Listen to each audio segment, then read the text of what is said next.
नमस्कार। कहानी बैरल में आपका स्वागत है। लीजिए पेश है मोहन राकेश द्वारा लिखित उपन्यास सुहागिने। कमरे में दाखिल होते ही मनोरमा चौंक गई। काशी उसकी साड़ी का पल्ला सिर पर लिए ड्रेसिंग टेबल के पास खड़ी थी। उसके होंठ लिपस्टिक से रंगे थे और चेहरे पर बेहद पाउडर पुता था, जिससे उसका सांवला चेहरा डरावना लग रहा था। फिर भी वह मुग्ध भाव से शीशे में अपना रूप निहार रही थी। मनोरमा उसे देखते ही आपे से बाहर हो गई। माई, उसने चिल्लाकर कहा, यह क्या कर रही है? काशी ने हड़बड़ाकर साड़ी का पल्ला सिर से हटा दिया और ड्रेसिंग टेबल के पास से हट गई। मनोरमा के गुस्से के तेवर देखकर पल भर तो वह सहमी रही, फिर अपने स्वांग का ध्यान हो आने से हंसती। बहन जी माफी दे दें, उसने मिन्नत के लहजे में कहा। कमरा ठीक कर रही थी, शीशे के सामने आई तो ऐसे ही मन कराया। आप मेरी तनख्वाह में से पैसे काट लेना। तनख्वाह में से पैसे काट लेना। मनोरमा और भी भड़क उठी। 15 रुपये तनख्वाह है और बेदम साहब 6.5 रुपये लिपस्टिक के कटवाएंगी। कम वक्त रोज प्लेटें तोड़ती है, मैं कुछ नहीं कहती। छी, आटा चीनी चुरा कर ले जाती है और मैं देखकर भी नहीं देखती। सारा स्टाफ शिकायत करता है, कुछ काम नहीं करती, किसी का कहा नहीं मानती। कमेटी के मेंबर अलग मेरी जान खाते हैं कि इसे दफा करो, रोज रोज अपना रोना लेकर हमारे यहाँ आ मरती है। मैं फिर भी तरह दे जाती हूँ कि निकाल दिया तो दर बदर मारी मारी न फिरे, और उसका तू मुझे यह बदला देती है, कमीनी कहीं की। उसने बेंत की कुर्सी को इस तरह अपनी तरफ खींचा जैसे उसी ने कोई अपराध किया हो, और उस पर बैठकर माथे को अपने ठंडे हाथ से मल लिया।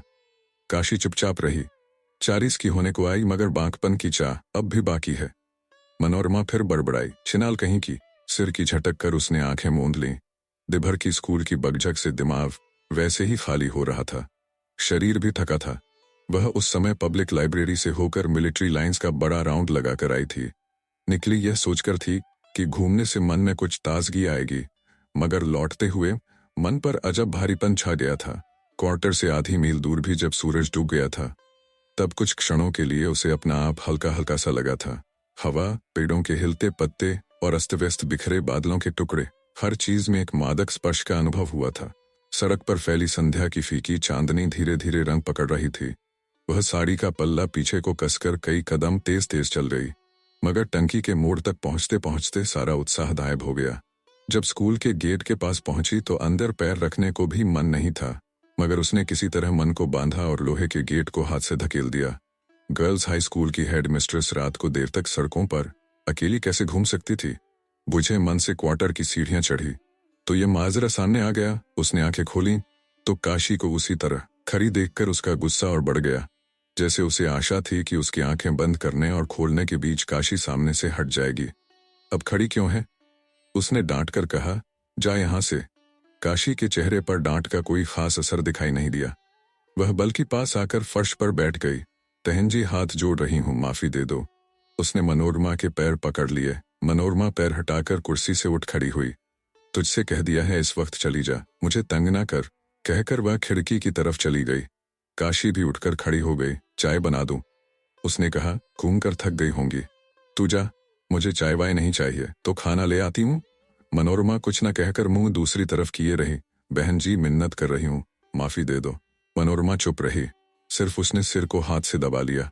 सिर में दर्द है तो सिर दबा देती हूँ। काशी अपने हाथ पल्ले से पोंछने लगी। तुझसे कह दिया है जा, मेरा सिर क्यों खा रही है? मनोरमा ने चिल्लाकर कहा। काशी चोट खाई सी पीछे हट गई। पल भर अवाक भाव से मनोरमा की तरफ देखती रही, फिर निकलकर बरामदे में चली गई।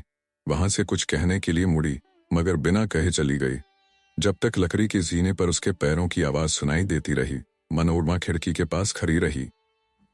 फिर आकर सिर दबाए बिस्तर पर लेट गई। उसे लगा इसमें सारा कसूर उसी का है, और कोई हेड मिस्ट्रेस होती तो कब का इस औरत को निकाल कर बाहर करती। वह जितना उसे तरह देती थी, उतना ही वह उसकी कमजोरी का फायदा उठाती थी।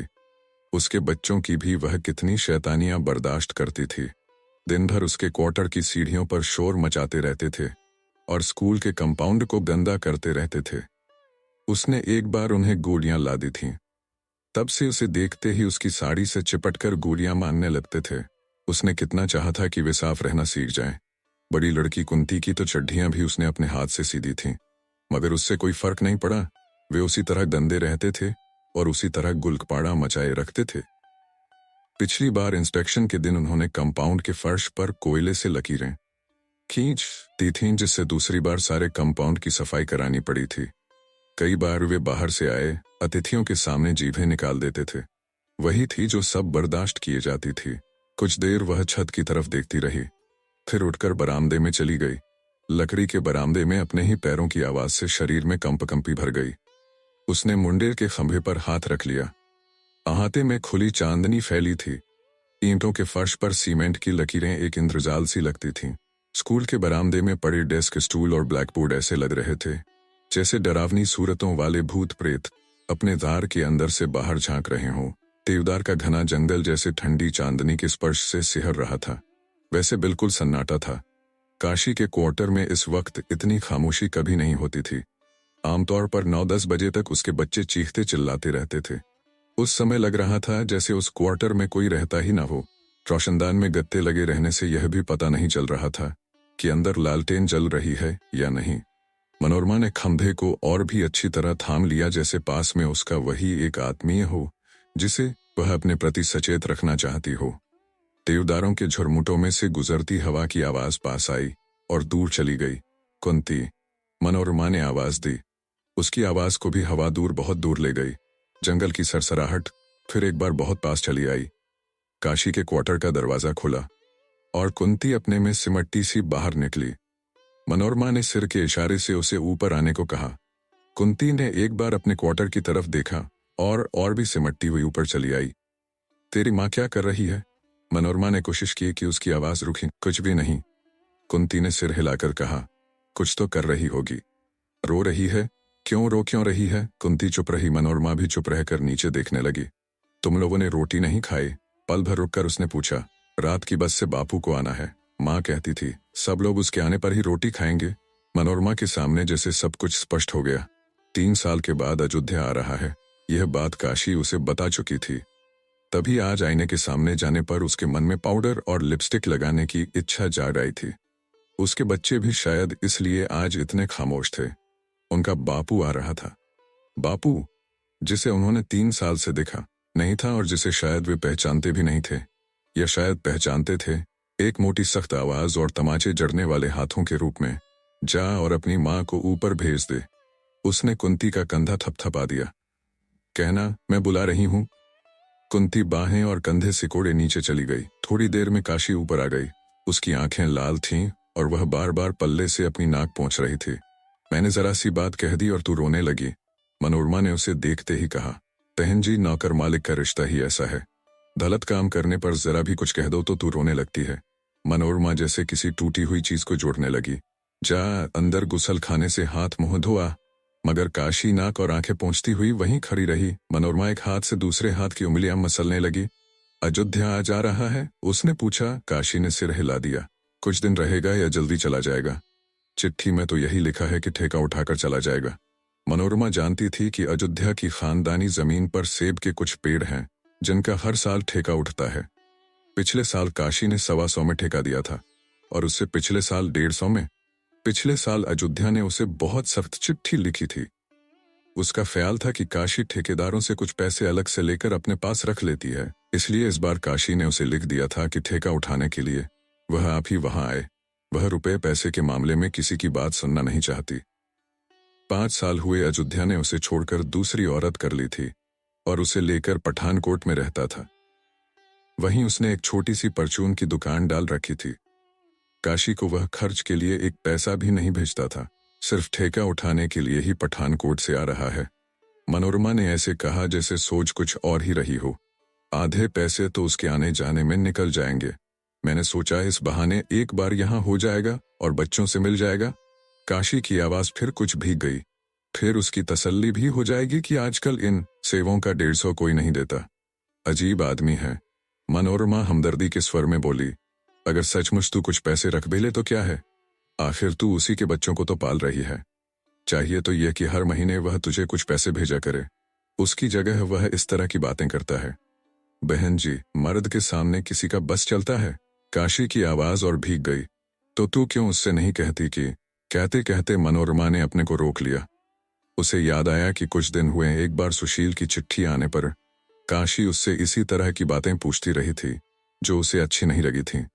काशी ने कई सवाल पूछे थे कि बाबूजी आप इतना कमाते हैं तो उससे नौकरी क्यों कराते हैं, कि उनके अभी तक कोई बच्चा अच्छा क्यों नहीं हुआ, और कि वह अपनी तनख्वाह अपने ही पास रखती है या बाबूजी को भी कुछ भेजती है। तब उसने काशी की बातों को हंसकर टाल दिया था, मगर अपने अंदर उसे महसूस हुआ था कि उसके मन की कोई बहुत कमजोर सतह उन बातों से छू गई है और उसका मन कई दिन तक उदास रहा था। रोटी ले आऊं? काशी ने आवाज को थोड़ा सहज कर पूछा। नहीं, मुझे अभी भूख नहीं है, मनोरमा ने काफी मुलायम स्वर में कहा, जिससे काशी को विश्वास हो जाए कि अब वह बिल्कुल नाराज नहीं है।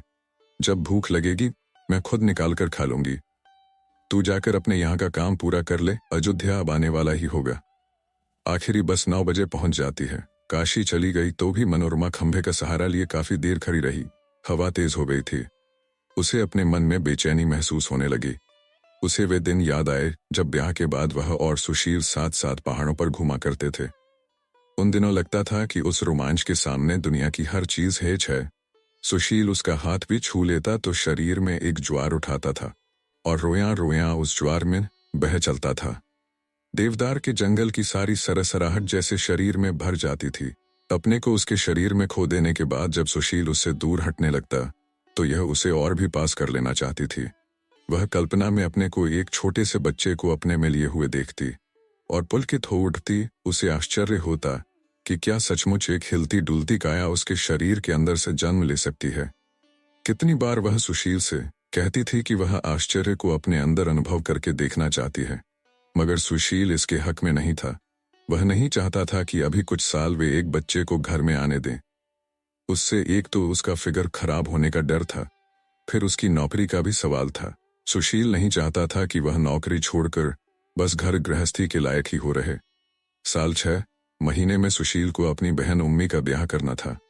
उसके 2 छोटे भाई कॉलेज में पढ़ रहे थे। उन दिनों उनके लिए एक एक पैसे की अपनी कीमत थी। वह कम से कम 4-5 साल एहतियात से चलना चाहता था।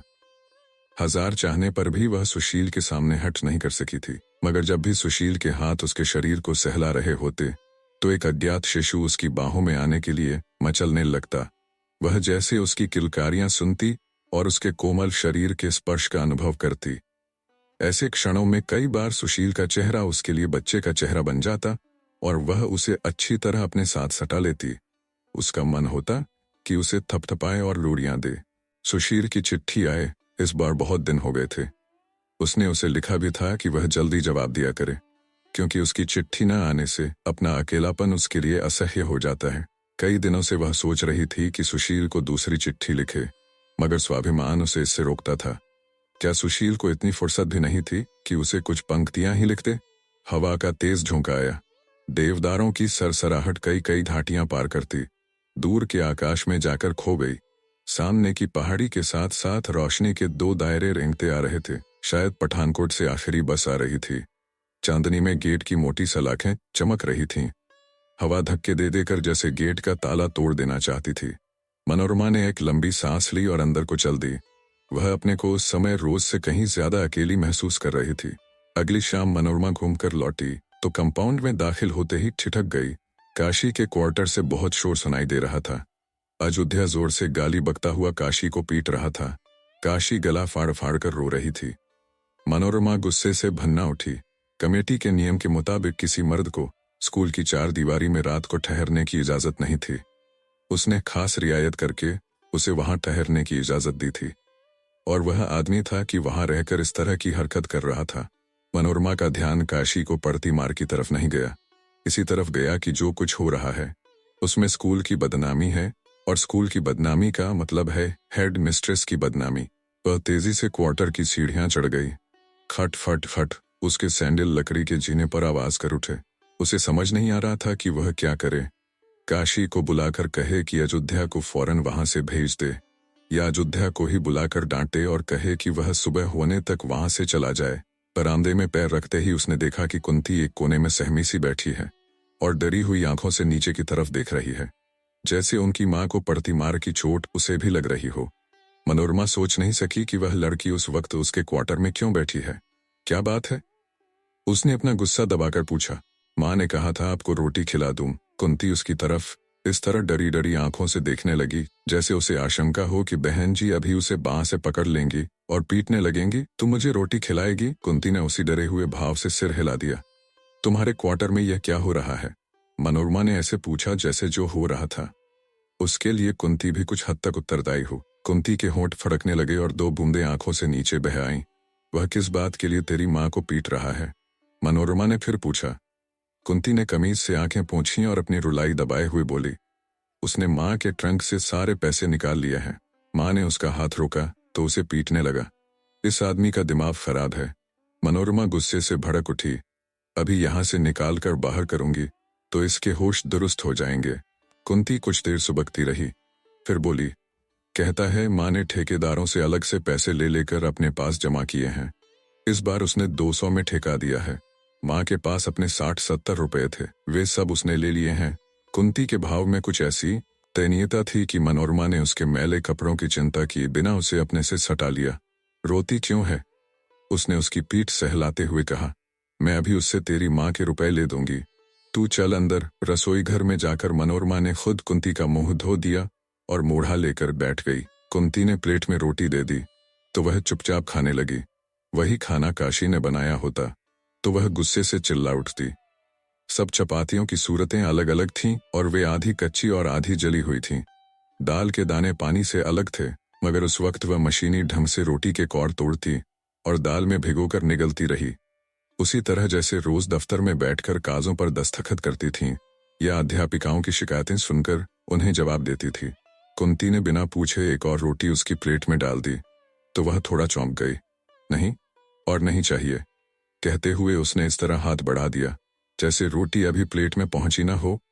फिर अनमने भाव से छोटे छोटे कौर तोड़ने लगी। नीचे शोर बंद हो गया था।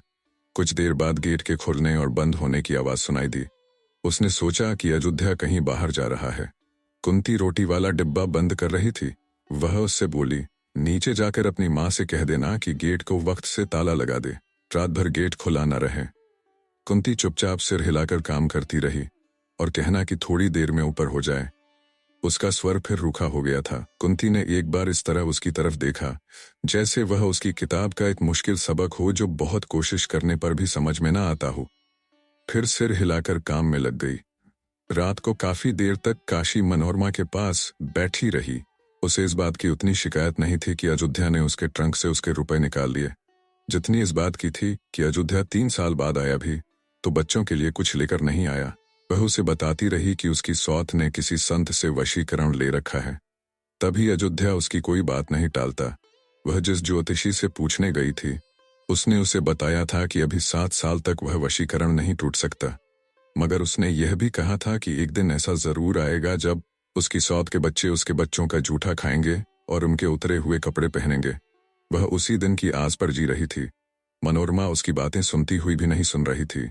उसके मन में रह रहकर यह बात कौंध जाती थी कि सुशील की चिट्ठी नहीं आई। उसकी चिट्ठी 1 महीने के करीब हो गया, मगर सुशील ने जवाब नहीं दिया। उसके बालों की एक लट उड़कर माथे पर आ गई थी। वह हल्का हल्का स्पर्श उसके शरीर में विचित्र सी सिहरन धर रहा था। कुछ क्षणों के लिए वह भूल गई कि काशी उसके सामने बैठी है और बातें कर रही है। माथे की लट हिलती तो उसे लगता कि वह एक बच्चे के कोमल रोयों को छू रही है। उसे उन दिनों की याद आई जब सुशील की उंगलियां देर देर तक उसके सिर के बालों से खेलती रहती थीं और बार बार उसके होंठ उसके शरीर के हर धड़कते भाग पर झुक आते थे। इस बार सुशील ने चिट्ठी लिखने में न जाने क्यों इतने दिन लगा दिए थे। रोज डाक से कितनी कितनी चिट्ठियां आती थीं, मगर सारी डाक हेड मिस्ट्रेस के नाम की ही होती थी। कई दिनों से मनोरमा सचदेव के नाम कोई भी चिट्ठी नहीं आई थी। वह इस बार छुट्टियों के बाद आते हुए सुशील से कहकर आई थी कि जल्दी ही उसके लिए एक गर्म कोट का कपड़ा भेजेगी। उम्मी के लिए भी एक शॉल भेजने को उसने कहा था। सुशील कहीं इसलिए तो नाराज नहीं था कि वह दोनों में से कोई भी चीज नहीं भेज पाई थी। काशी उठकर जाने लगी तो मनोरमा को फिर अपने अकेलेपन के एहसास ने घेर लिया। देवदार के जंगल की घनी सरसराहट, दूर की घाटी में रावी के पानी पर चमकती चांदनी और उसकी उनींदी आंखें, इन सब में जैसे कोई अदृश्य सूत्र था। काशी बरामदे के पास पहुंच गई तो उसने उसे वापस बुला लिया और कहा कि वह गेट को ठीक से ताला लगाकर सोए और जानकर कुंती को उसके पास भेज दे। आज वह वहां उसके पास सो रहेगी। आधी रात तक उसे नींद नहीं आई। खिड़की से दूर तक धुला निखरा आकाश दिखाई देता था। हवा का जरा सा झोंका आता तो चीरों और देवदारों की पंक्तियां तरह तरह की नृत्य मुद्राओं में बाहें हिलाने लगती। पत्तों और टहनियों पर से फिसल कर आती हवा का शब्द शरीर को इस तरह रोमांचित करता कि शरीर में एक जड़ता सी छा जाती। कुछ देर वह खिड़की की सिल पर सिर रखे चारपाई पर बैठी रही। क्षण भर के लिए आंखें मूंद जाती तो खिड़की की सिल सुशील की छाती का रूप ले लेती। उसे महसूस होता कि हवा उसे दूर, बहुत दूर लिए जा रही है, चीरों, देवदारों के जंगल और रावी के पानी के उस तरफ।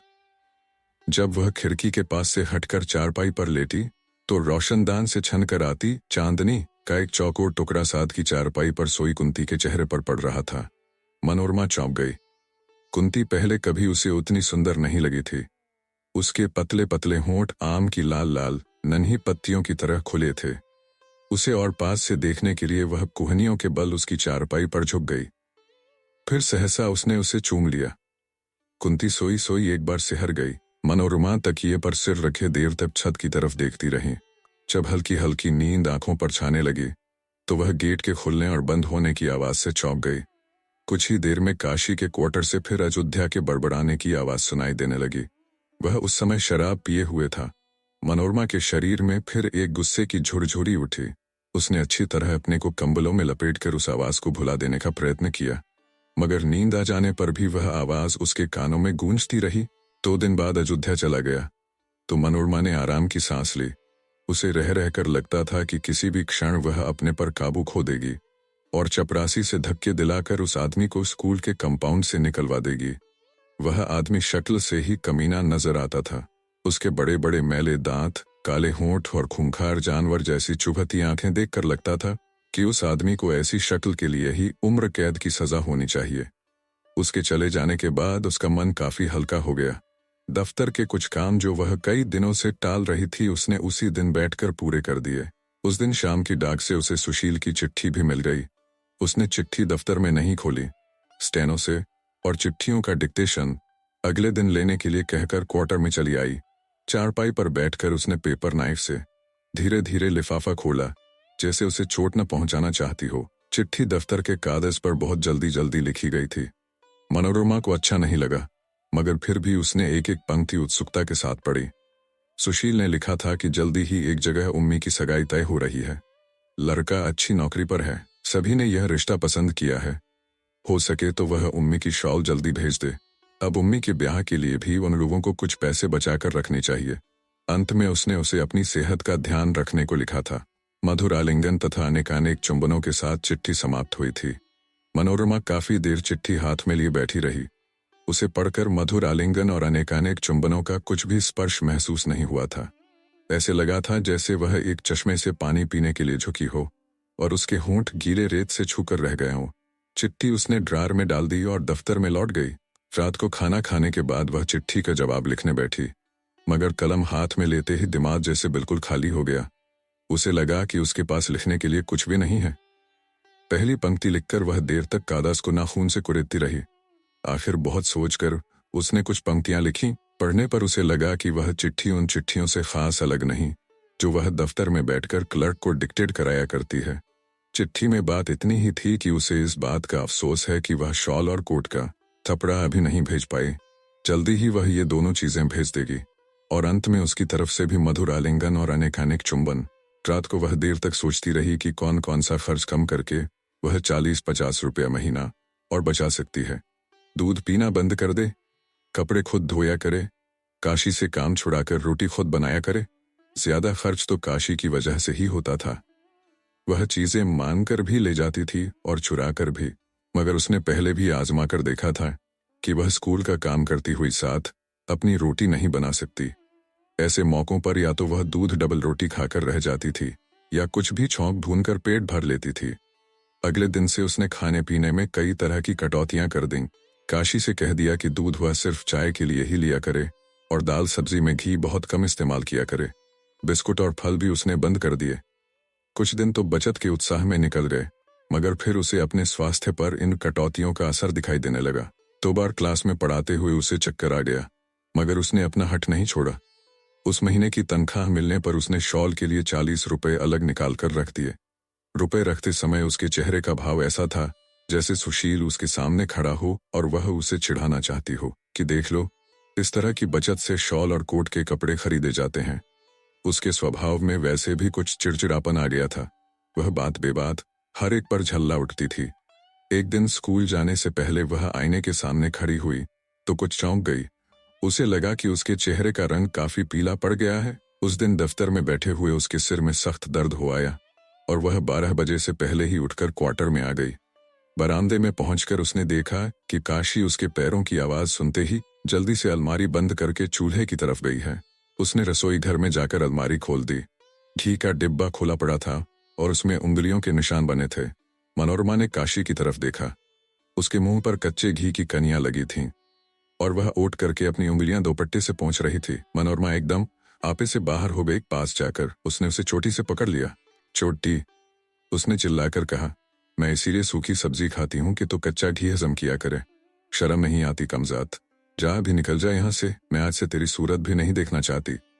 उसने उसकी पीठ पर एक लात जमा दी। काशी औंधे मुंह गिरने को हुई मगर अपने हाथों के सहारे संभल गई। पल भर वह दर्द से आंखें मूंदे रही पर उसने मनोरमा के पैर पकड़ लिए।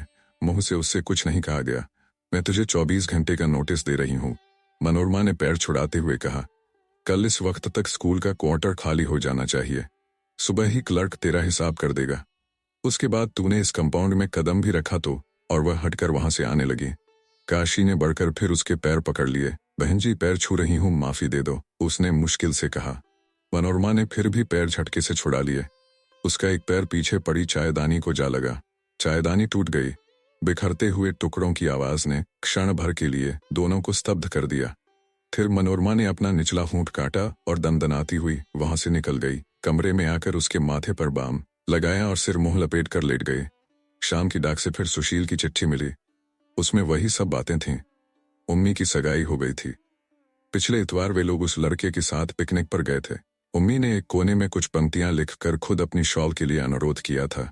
साथ यह भी लिखा था कि भाभी को सब लोग बहुत बहुत याद करते हैं। पिकनिक के दिन तो उन्होंने उसे बहुत ही मिस किया। चिट्ठी पढ़ने के बाद बड़े राउंड पर घूमने निकल गई। मन में बहुत झुंझलाहट भर रही थी। उसे समझ नहीं आ रहा था कि वह झुंझलाहट काशी पर है, अपने पर या सुशील पर। न जाने क्यों उसे लगा कि सड़क पर कंकड़ पत्थर पहले से कहीं ज्यादा है और वह गोल सड़क न जाने कितनी लंबी हो गई है। रास्ते में 2 बार उसे थककर पत्थरों पर बैठना पड़ा। घर में 1-1.5 फरलांग पहले उसकी चप्पल टूट गई। वह रास्ता बहुत मुश्किल से कटा। उसे लगा न जाने कब से वह घिसटती हुई उस गोल सड़क पर चल रही है और आगे भी न जाने कब तक उसे इसी तरह चलते रहना है। गेट के पास पहुंचकर सुबह की घटना फिर उसके दिमाग में ताजा हुआ आई। काशी के क्वार्टर में फिर खामोशी छाई थी। मनोरमा को एक क्षण के लिए ऐसा महसूस हुआ कि काशी क्वार्टर खाली करके चली गई है और उस बड़े कंपाउंड में उस समय वह बिल्कुल अकेली है। उसका मन सिहर गया। उसने कुंती को आवाज दी। कुंती लालटेन लिए अपने क्वार्टर से बाहर निकल आई। तेरी माँ कहाँ है? मनोरमा ने पूछा। अंदर है। और कुंती ने एक बार अंदर की तरफ देख लिया। क्या कर रही है? कुछ नहीं कर रही, बैठी है। मनोरमा ने देखा काशी का क्वार्टर काफी खस्ता हालत में है। दरवाजे का चौखट काफी कमजोर पड़ गया था जिससे दरवाजा निकलकर बाहर आ जाने को था। रोज वह उस क्वार्टर के सामने से कई बार गुजरती थी। रोज ही उस दरवाजे को देखती थी मगर पहले कभी उसका ध्यान उस पर नहीं रुका था। इस क्वार्टर में काफी मरम्मत की जरूरत है, कहकर वह जैसे क्वार्टर का मुआयना करने के लिए अंदर चली गई। काशी उसे देखते ही उठकर उसके पास आ गई। मनोरमा ने एक बार उसकी तरफ देख लिया मगर उससे कोई बात नहीं की। क्वार्टर की दीवारें पीली पड़कर अब स्याह होने लगी थीं। एक रोशनदान भी दीवार से निकलकर नीचे गिराने को था। छत में चारों तरफ मकड़ी के जाले लगे थे जो आपस में मिलकर एक बड़े से चंदोवे का रूप लिए थे। कमरे में जो थोड़ा बहुत सामान था वह इधर उधर अस्त व्यस्त पड़ा था। एक तरफ 3 बच्चे एक ही थाली में रोटी खा रहे थे। वही पानी जैसी दाल थी जो एक दिन कुंती ने उसके लिए बनाई थी और अलग अलग सूरतों वाली खुश्क रोटियां। उसे देखकर बच्चों के हाथ और मुंह चलने बंद हो गए। सबसे छोटा लड़का जो करीब 4 साल का था लोई में लिपटा एक कोने में लेटा था। उसकी आंखें मनोरमा के साथ साथ कमरे में घूम रही थीं।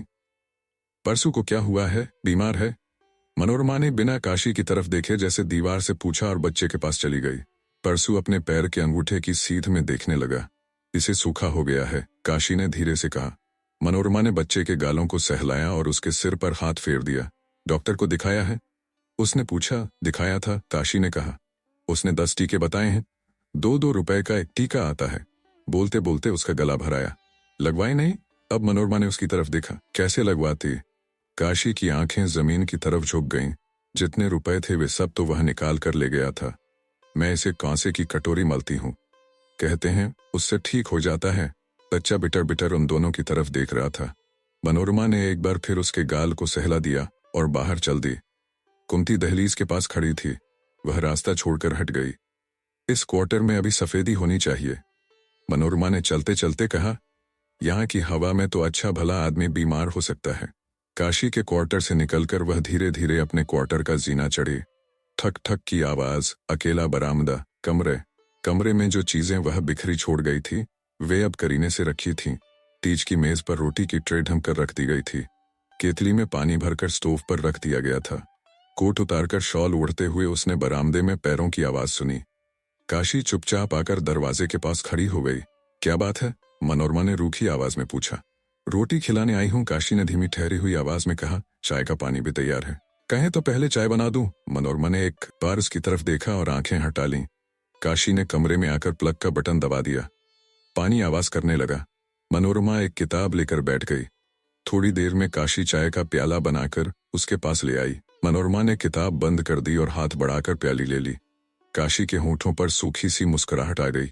बहन जी, कभी नौकर से धलती हो जाए तो इतना गुस्सा नहीं करते, उसने कहा। रहने दे ये सब बातें, मनोरमा ने झिड़क कर कहा। आदमी से एक बार बात कही जाए तो उसे लग जाती है, मगर तेरे जैसे लोग भी हैं जिन्हें बात कभी छूती ही नहीं। बच्चे सूखी दाल रोटी खाकर रहते हैं और माँ को खाने को कच्चा घी चाहिए। ऐसी माँ किसी ने नहीं देखी होगी। काशी का चेहरा ऐसे हो गया जैसे किसी ने उसे अंदर से चीर दिया हो। उसकी आंखों में आंसू भर आए। बहन जी, इन बच्चों को पालना ना होता तो मैं आज आपको जीती नजर ना आती, उसने कहा। एक अभागा भूखे पेट से जन्मा था, वह सूखे से पड़ा है। अब दूसरा भी उसी तरह आएगा तो उसे जाने क्या रोग लगेगा। मनोरमा को जैसे किसी ने ऊंचे से धकेल दिया। चाय के घूंट भरते हुए भी उसके शरीर में कई ठंडी सिहरनें भर गईं। वह पल भर चुप रहकर काशी की तरफ देखती रही। तेरे पैर फिर भारी हैं? उसने ऐसे पूछा जैसे उसे इस पर विश्वास ही न आ रहा हो। काशी के चेहरे पर जो भाव आया उसमें नई ब्याहता का सा संकोच भी था और एक हताश झुंझलाहट भी। उसने सिर हिलाया और एक ठंडी सांस लेकर दरवाजे की तरफ देखने लगी। मनोरमा को पल भर के लिए लगा कि अयोध्या उसके सामने खड़ा मुस्कुरा रहा है। उसने चाय की प्याली पीकर रख दी। काशी प्याली उठाकर बाहर ले गई। मनोरमा को लगा कि उसकी बाहें ठंडी होती जा रही हैं। उसने शॉल को पूरा खोलकर अच्छी तरह लपेट लिया। काशी बाहर से लौट आई। रोटी कब खाएंगी? उसने पूछा, मगर मनोरमा ने जवाब देने की जगह उससे पूछ लिया। डॉक्टर ने कहा था कि 10 टीके लगवाने से बच्चा ठीक हो जाएगा। काशी ने खामोश रहकर सिर हिलाया और दूसरी तरफ देखने लगी। मैं तुझे 20 रुपए दे रही हूं, मनोरमा ने कुर्सी से उठते हुए कहा। कल जाकर टीके ले आना। उसने ट्रंक से अपना बटुआ निकाला और 20 रुपए निकालकर मेज पर रख दिए। उसे आश्चर्य हो रहा था कि उसकी बाहें इस कदर ठंडी क्यों हो गई हैं। उसने बाहों को अच्छी तरह अपने में सिकोड़ लिया। खाना खाने के बाद वह देर तक बरामदे में कुर्सी डालकर बैठी रही। उसे महसूस हो रहा था कि उसके सारे शरीर में एक अजीब सी सिहरन दौड़ रही है।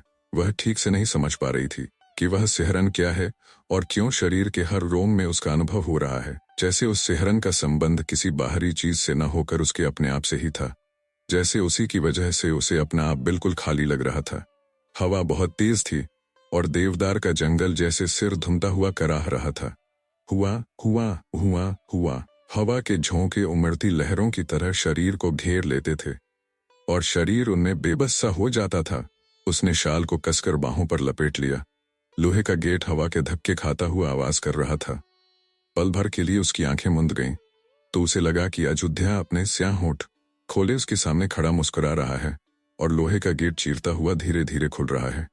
उसने सिहर कर आंखें खोल लीं और अपने माथे को छुआ। माथा बर्फ की तरह ठंडा था। वह कुर्सी से उठ खड़ी हुई। उठते हुए शॉल कंधे से उतर गया और साड़ी का पल्ला हवा में फड़फड़ाने लगा। बालों की कई लटें उड़कर सामने आ गईं और उसके माथे को सहलाने लगीं।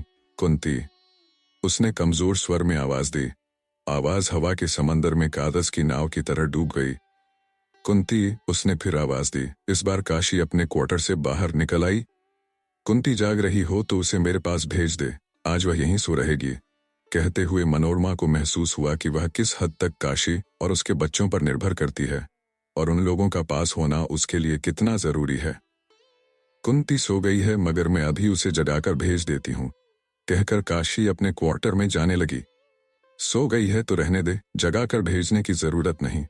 मनोरमा बरामदे से कमरे में आ गई। कमरे में आकर उसने दरवाजा इस तरह बंद किया जैसे हवा एक ऐसा आदमी हो जिसे वह अंदर आने से रोकना चाहती हो। वह अपने में बहुत कमजोर महसूस कर रही थी। रजाई उड़कर वह बिस्तर पर लेट गई। उसकी आंखें छत की कड़ियों पर से फिसलने लगीं। वह आंखें बंद नहीं करना चाहती थी, जैसे उसे डर था कि आंखें बंद करते ही अयोध्या के मुस्कुराते हुए स्याह होंठ फिर सामने आ जाएंगे। वह अपना ध्यान बंटाने के लिए सोचने लगी कि सुबह सुशील को चिट्ठी में क्या क्या लिखना है। लिख दे कि यहाँ अकेली रहकर उसे डर लगता है और वह उसके पास चली आना चाहती है, और वही जो इतना कुछ वह महसूस करती है, क्या वह सब उसे लिख पाएगी? लिखकर सुशील को समझा सकेगी कि उसे अपना आप इतना खाली खाली क्यों लगता है, और वह अपने स्वभाव को भरने के लिए उससे क्या चाहती है? माथे पर आई लटें उसने हटाई नहीं थी। वह हल्का हल्का स्पर्श उसकी चेतना में उतर रहा था। कुछ ही देर में वह महसूस करने लगी कि साथ ही चारपाई पर एक नन्हा सा बच्चा सोया है। उसके नन्हे नन्हे होंठ आम की पत्तियों की तरह खुले हैं और उसके सिर के नरम बाल उड़कर मुंह पर आ रहे हैं। वह कुहनी के बल होकर उस बच्चे को देखती रही और फिर जैसे उसे चूमने के लिए उस पर छुप गई। आप सुन रहे थे कहानी बारल के साथ मोहन राकेश द्वारा लिखित कहानी सुहागिने। वीडियो अच्छी लगी हो तो इसे लाइक करिए और चैनल को भी सब्सक्राइब कीजिए। धन्यवाद।